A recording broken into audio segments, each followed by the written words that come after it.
白天好好的，偶尔一两级啊。昨天晚上就早上起来没咳，昨天晚上10点左右睡觉的时候开始咳，咳了个多小时。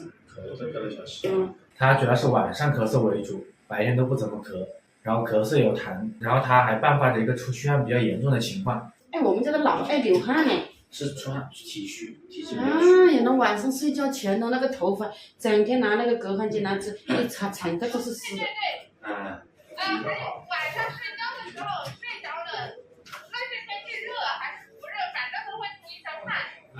他是体虚，因为你一直在感冒啊，你4月份感冒一次，现在开始过来感冒了，那么痰。对，是的。像他这种出虚汗的小朋友，毛孔处于张开的状态，这个时候邪气容易进来，风一吹就会引起肺势宣降，就会咳嗽。有的脾胃功能不好还会咳痰，千言不愈。加上他一吃多一吃杂，就容易生痰起来，孩子咳嗽就会反复断不了根。6点左右起来咳，咳了个多小时。今天呢就早上起来没咳，昨天晚上睡觉的时候咳了1、2个小时。好几次我发现他今天这2天吃的东西吃多一点，隔不了2、3天以后他绝对要感冒。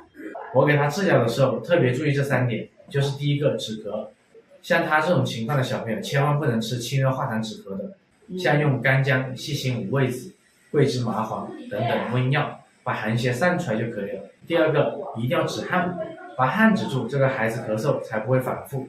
第三个就是调脾胃，恢复肠胃功能。